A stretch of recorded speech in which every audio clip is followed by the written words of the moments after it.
Hello and welcome to another episode of Blood and the Phoenix.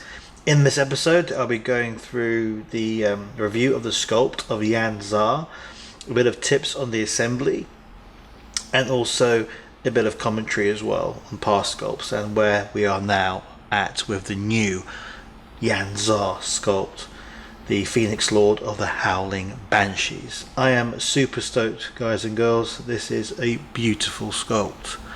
It is absolutely lush. So yeah, I had a lot of fun putting it together.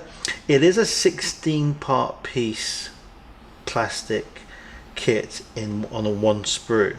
There are some fiddly bits, so I'm going to give you a bit of caution when you put yours together through my learning and my experience of putting this together. But I'm just going to give you a little twirl here of this lovely lady who seems to be in the air, ready to eviscerate the enemies of the Eldari. So let's take a look real quick at the hair of Jain Zar. This is, I found, the most trickiest part of the actual model to put together. It comes in 4 parts. You have 2 large parts, the left part and the right part, and then you have two middle parts, one which is on the top middle part, which is a small little line of hair, and one is at the bottom middle as well. And the trick is not only do you have to negotiate and make sure it clips in the front head, back of the head of Jain Zar, but you've got to make sure that the middle one pops up and is not depressed in, so it doesn't look weird, so it all lines up nice and smoothly. And you've got to do the same one with the bottom middle part of the hair as well, which you'll see in the instruction guide. So what I would suggest to do is get a bit of blue tack, a little plasticine or something, practice putting it together a couple of times, make sure you know what areas to actually glue it on before, and you know which parts need to be where exactly, to ensure that there is minimal or no gaps whatsoever once you finish gluing it together, and it looks crisp, perfect.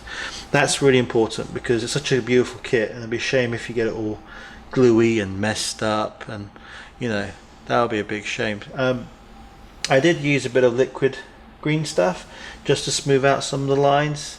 I would recommend you always do that if you do see a kind of like a line that meets together, just because the way the plastics are put together. Do try and fill it with a bit of liquid green stuff. It's a great piece of paint from Citadel, liquid green stuff. It's basically liquid modeling putty, and then you have a lot of control with the brush on how much you can basically add to it. Now, another part to be really careful of as well is make sure she has some coils coming out of her mask basically, and you want the coils to match up with the other coils that are on the body so they attach together. So that's something else to watch out for. In terms of other parts, so the weapon is a 2-piece part. So what I'll do is I'll just bring the book and show you here. So when you're storing stuff like this, you want to store it in your Games Workshop hard case. Make sure you angle it in a position and you put it in a place inside the foam where there's not going to be any stress on the actual model basically, because if you put too much stress, something like this will snap, and that will be a huge shame. Also the ribbons, which look dynamic, and you know, you've got to also be careful because they are spindly, and you don't want those to snap either. So when you're transporting it, make sure you have got a good transport case with some really good foam inside, or if you're using the Games Workshop hard cases like I do, make sure you give it enough space, don't cram it with loads of other models basically, and ensure that it's transported safely, because the worst thing you can have is you open it and a bit of it snapped because you haven't been cautious in how to place it.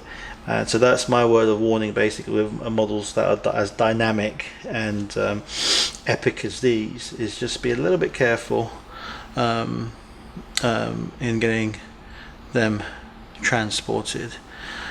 Again, a great model. The rest was fairly easy to put together. Again, I always practiced where they would go before gluing it and checking it out. I mean, let's see if we can get a full look at the model itself here. I mean, look at that. She, not only does she look fantastic as the new sculpt, she is quite a beast in combat. You know, she's like in the middle there, about to eviscerate everybody. Compared to the past sculpts, I've actually got one painted, the old one.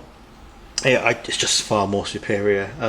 The old Jain Zar came in 3 different editions, all the same sculpt actually. One was metal, when it was kind of like lead metal, then it went into Games Workshop's new metal, which didn't have lead, and then it moved into fine cast, and they didn't change the sculpting, the model didn't change.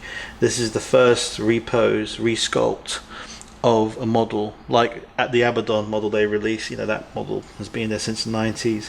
The old Phoenix Lord sculpt's been there since the 90s, and now 2019, nearly well over 20 years, we have this beautiful sculpt.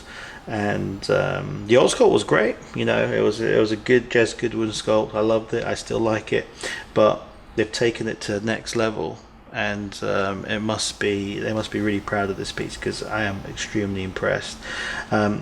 Just well worth getting it in the Blood of the Phoenix box. I mean, the sprues, the Howling Banishing sprues, and this sprue, as you see in the next episodes, Drazar, the Howling Banshee, the Incubi, they are really impressive sprues, and the amount of choice that you've got in terms of heads and different poses that you can do with the other models is fantastic.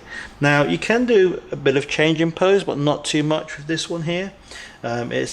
She's pretty set the way she is. I mean, you could turn the blade a bit, you can turn her kind of like a advanced Eldari Shuriken thing of doom a little bit, but besides that, you know, she is as you see her in the box set, but it's just such a lovely pose, and you know, she's like jumping in the air about to decapitate an enemy warlord or something. So I would highly recommend this model. If you're an Eldari player, go through the first episode me and the Cerebral Assassin did in the Blood of the Phoenix, you know, the phase 1 of Psychic, part 1 of Psychic Awakening, on why she is so cool. And she was cool before. I mean, I used her a lot in a lot of the games, and she served me really well, and with her new abilities she's just become even more deadlier. So that's pretty much it. Thumbs up from us in Games and Glory on this fantastic kit. Beware, it is a 16-part kit on the sprue, but it's well worth the effort putting it in.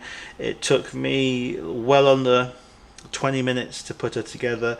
Just do make sure you just leave the plastic glue to dry a little bit before you go on to the next parts, and besides that, you'll be a very happy chappy.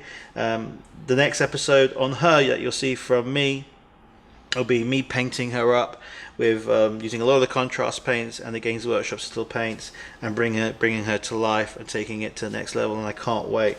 She's going to look absolutely epic, and I'm very chuffed. I've been collecting Eldar for a very, very long time. As opposed, I do collect loads of armies as well, but the Eldar have a special place in my heart, as do the Space Marines and whatnot. But yes.